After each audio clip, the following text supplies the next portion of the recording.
the broader point I'm trying to make, and sorry if I said your dad blew up a bunch of kids like some kind of hippie, and I don't know that, but he probably did. No offense. No, he didn't. You know what's in the air. You know what's in the air. You know what's in the air. You know what's in the air. It's possibility.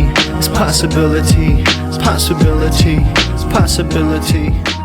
All right, so Hunter Biden has been doing this very strange media tour ever since he kind of felt he had the freedom to speak for himself. He's been basically just like trying to go on every podcast he can. And recently, I mean, he's been talking to Andrew Callahan and Nick Fuentes. He talked to Candace Owens. He talked to Tucker Carlson.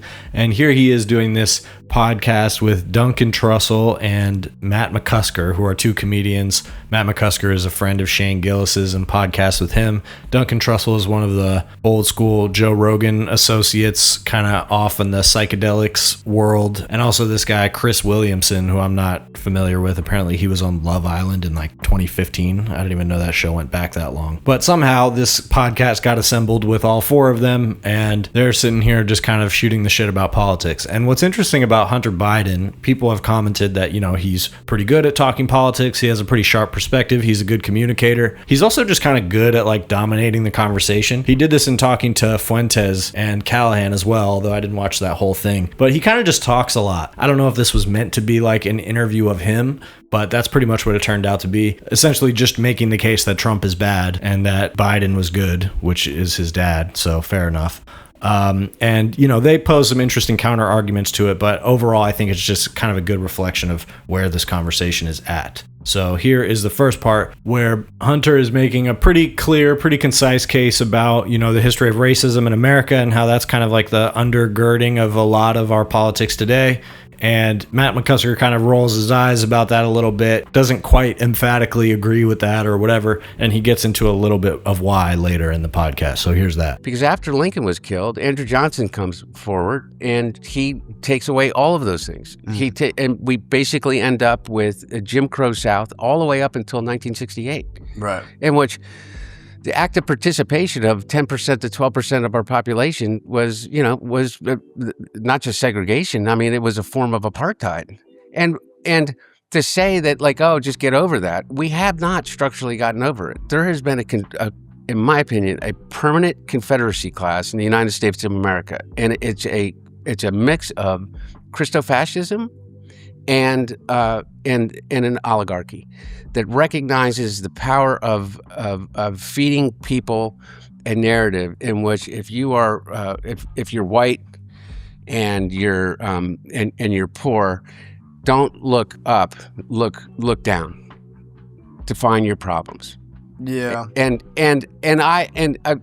whether or not that is the full reason, Matt, I see your skepticism around it, and I'm not saying that there is any that is everything, but I am saying this is that we have never truly gotten to the systemic root of so many of the things that continue to plague us, and it's the same arguments over and over again. I have never talked to anybody that doesn't think that it's a right, that people should have the right to access healthcare without going bankrupt. I just think I don't know anybody that doesn't. I feel like I think people have become black-pilled. I don't think it's like... Explain to me black pill, red pill. People say that to me, and I'm not joking. Well, which one's the black pill? The black pill is essentially nihilism. Yes. So essentially, I totally agree with that. And so the general sense is, why do we keep having these dudes? Why do we have these presidents? Why are we doing this thing where we're connecting to this person or that person who says this or that? And Mondami, I watch, I see what algorithms pumping out. Yeah. And how could you not like him? He's putting water fountains up in Central Park and all these good things. But then you see that, like, that's cool. But then you think, I'm not getting fooled again. I'm not going to let these people hypnotize me anymore. Inevitably, they'll do the water fountains or the whatever for a little bit. And then before you know it, they're blowing up kids. matter of time before there's a reason. They have some important reason You that are ends up. one dark motherfucker. It's true. I mean, dude, that's the thing too. Where You are Donnie's blown up. Well, I not get what you're yet. saying. I'm joking. Not yet, but you know what I'm saying. It's- Like it's- inevitably. Yeah. it's like the hero show, and then it's just like time goes on. You're like, what the fuck? I mean, for me, the political stuff is like, you know, like I think hopefully we're gonna get to a point, because we have been in like the whole Trump, which also there is the Trump's like negative half, which is like the liberal media constantly obsessed with them. It's like a feedback loop is my point. Yeah. And I hope we'll get out of the thing of like mutual demonization, where it's like, you know, this person's a liberal, I can't even look at them, and this person's conservative. I went to graduate school in Bryn Mawr. Yeah. Dude, if you disagree with these people, they would cry, the staff would freak out, and they were just like hardcore liberals. He went to Bryn Mawr. Yeah, I did. Come on. Everybody knows. You talk about secrets. Only thing Podcast worse with is secrets. exactly. But my whole point is like, I just really hope, that's why I kind of eye roll when you're talking about Christo-fascism, or it's like, dude, I just really hope we can all eventually learn how to be like, okay, you maybe I think some of your ideas are a little weird or wacky because I didn't grow up like that, and vice versa. But the whole emotional charge behind it, Do you think it's just possible to really get back to that? I think younger kids kind of laugh and eye roll. Yeah, so I mean, like, Hunter Biden is like completely correct in his assessment here, and he's making a longer point about the history of racism in general, how violent it has been in America, and how those systemic problems have never been addressed in any type of way. And McCusker is kind of giving a more general, like, shoulder shrug type of argument, where more so what he's talking about is the political division, yada yada, which is a constant push and pull of our politics. You know, because this idea of like, should we talk about systemic racism? Should we make it something that's uncomfortable for people right now because that adds to political division? And that, I think, is a fundamental disagreement between conservative and liberal leaning types. Now, I think the failure, though, to recognize something like Christo-fascism as a fundamental political motivation in America, you could split hairs about how that exactly plays out in the history of power in America. Hasn't necessarily always been Christo-fascists who are in control, but certainly you're seeing that now. And a big part of the reason that the right, people who are smart and intelligent on the right, are completely blind to that when it comes to Donald Trump is because they don't want to acknowledge how that plays into like sort of everyday politics, or that in some cases it might be necessary to make everyday life a little bit uncomfortable for the sake of addressing some of these problems. Again, fundamental liberal versus conservative tension happening there. So later in this conversation, they get into talking about wars, and amongst a lot of these vaguely right-leaning types, the wars are the main thing that you can point to about Trump and say that he's fucking up, he's doing wrong, people are disappointed in him over that. But then that also leads into conversation about Joe Biden and his handling of wars. This is where I think Hunter Biden is clearly overlooking the flaws of his father's presidency, which I guess is fair. I don't know if he's going to come out and bash his father. He's so honest about everything else that I think it would suit him to be a little bit more honest in his critiques of Joe Biden's policy when he was president, because on war, it was bad. And here's them talking about that a little bit. I believe that Donald Trump is truly an existential threat. I'm here to say this. If you voted for him 3 times, okay. I'm okay with that. I understand. I can understand why you maybe have gotten there. I don't have any problem with you. Like, I want to go down and sit with, whether it's Joe Rogan or whether it's Theo or whether it's Tucker Carlson. I mean, there are people that have said worse things about me than not Joe and Theo, but like others, or about my dad. But like, if you're on board with me that what this motherfucker's doing right now is pure insanity and cannot be good for the future of this country and for our position in the world, then I'm on board. It's just the fucking wars, man. It's like every president. I don't know what wars your dad conducted. I'm sure he didn't. He got out of every single war. We were the first president. Your dad first president in 40 years not to have a when he got killed for pulling out of Afghanistan. But when other people got killed when we were pulling out of Afghanistan too. Well, we lost 10 soldiers pulling out of Afghanistan, ending a 20-year war. While he was president. Okay, that's great. I am so bad at politics. But man, let me just say one thing. For real, this is what is important, is that he did the exact opposite.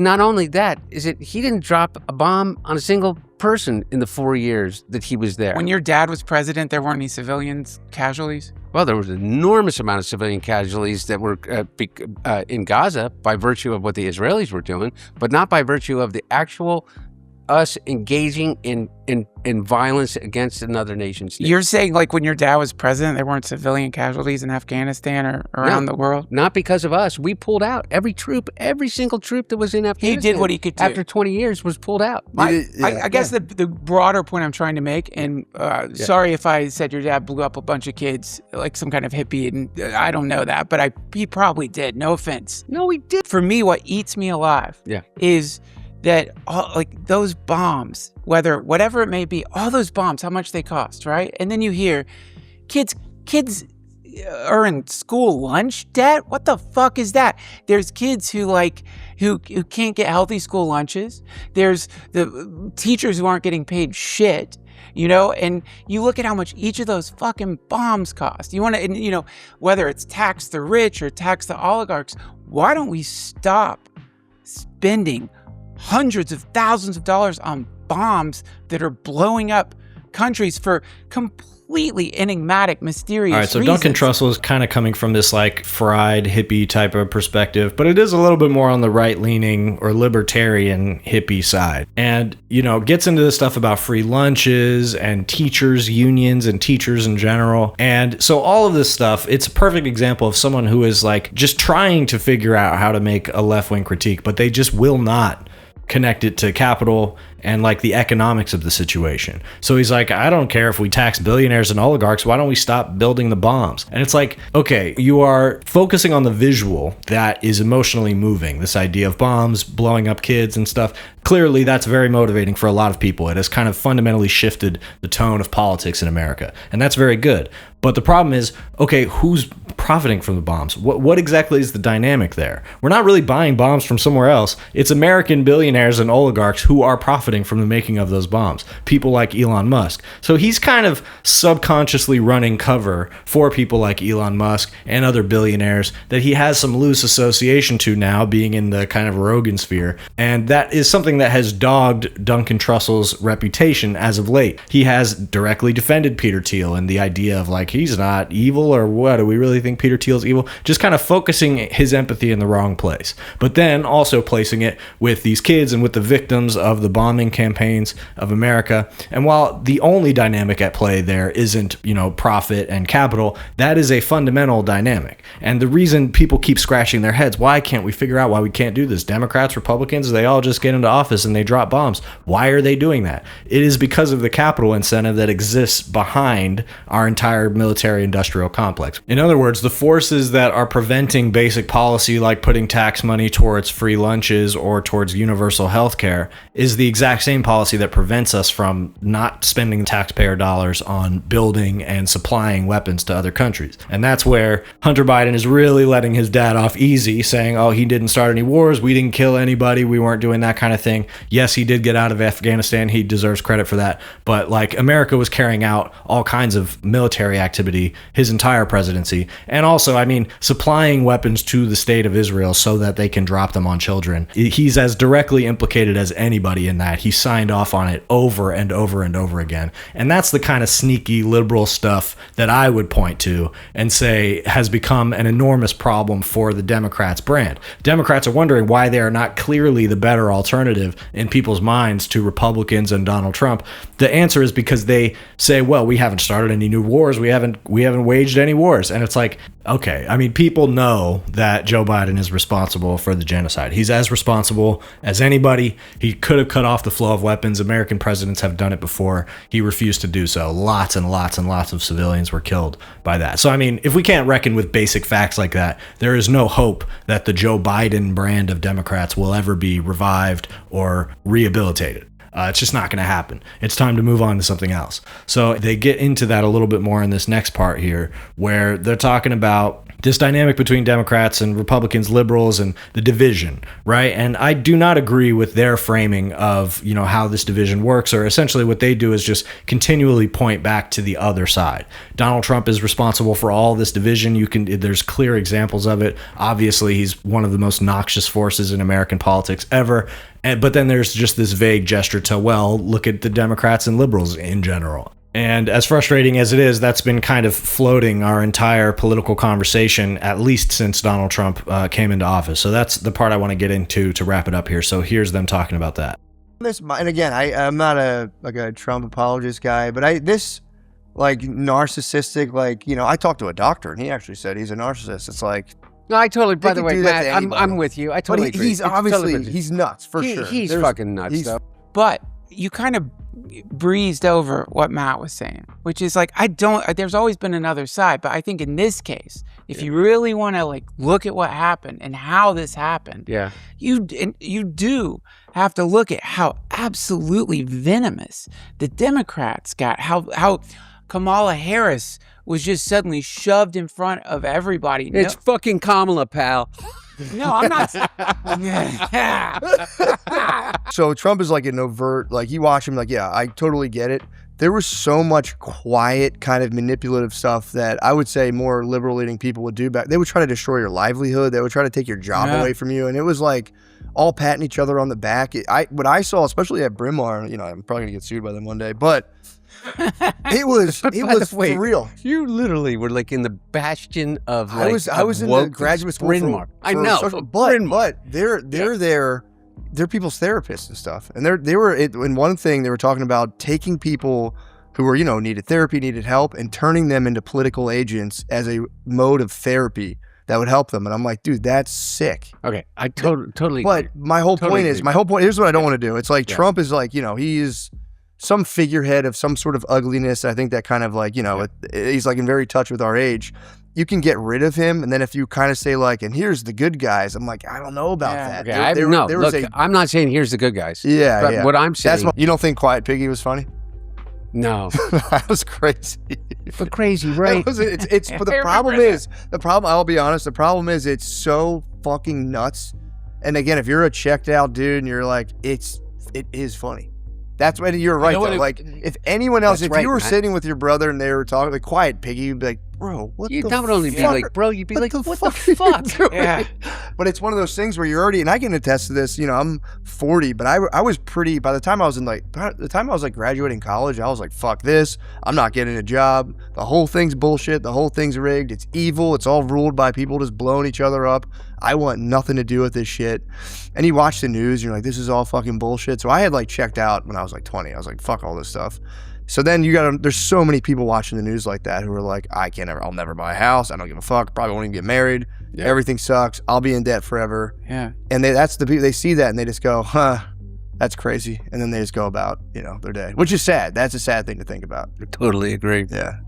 Any you've ever done 5-MeO? All right, so DMT? McCusker he's kind of an interesting one because, you know, as with Shane Gillis, he definitely leans right, makes some of these like more right-leaning cultural type of arguments here, but also is capable of being more understanding of the liberal side or left side of the conversation. He says more coherent things than a lot of people on the right would say. Now, he talks about going to college and being in university. He went and studied social work and, you know, talks about all these people that he was studying with and how crazy they were, and is pointing to that in terms of this cultural division, the other side of Donald Trump, so to speak. So it's important to note that he graduated or went to that program sometime around 2020. So that was specifically in the Trump era that he was in school and dealing with the types of people that he's talking about. So that's not to discount exactly what he's saying. You know, I take his perspective on it with a grain of salt, but I definitely could believe that some people with underdeveloped views on these things who are exposed to a very liberal or leftist perspective in general are going to sound pretty half-baked in some of their ideas, and some of these environments were definitely fostered to be very sensitive for several years there. Now, I think, just like in this entire conversation, you can also point back to Donald Trump and say that that's part of the reason for it. The exacerbation of the culture war, which was not just a project of Donald Trump, but all of the people surrounding him, is part of what forced that type of defensive posture from more liberal-leaning type of personalities. And I think what we kind of have to recognize coming from the more left or liberal side of this conversation is that there are personality types out there who just aren't really going to see the world from that much of an outside of their own perspective type of way. And what distinguishes a lot of left or liberal leaning people is that more of their focus, their empathetic focus, is on a broader range of people. And so that's why we make these arguments about universal health care or systemic racism, because we're thinking empathetically in broad terms. Whereas a lot of more right-leaning people, they're applying that empathy closer to their family and what's immediately around them. And so those two types of personalities can coexist. I don't know exactly how to reconcile these debates or conversations between them, but I think part of it has to be in the emergence of a new style of whatever the opposition to right-wing politics is. Because what he's saying about the fact that, you get Donald Trump out of the way and it's like, oh, well, the good guys were there the whole time and the Democrats, that's just not going to fly. It's not going to fly. There are many Democrats who are still clinging to that hope that if Donald Trump gets out of the way, we'll kind of go back to normal politics. That's not what's going to happen. And so there has to be a reorientation in the Democratic Party around a very straightforward deliverance style of politics. That's the only thing that's going to win, because even that is forcing these guys, these right-leaning guys, to admit that what Mamdani is doing in New York seems to be working and seems to be a viable form of politics. So it has to be sustainable, and it has to be balanced enough to continue to deliver across the board, especially on like a working class level,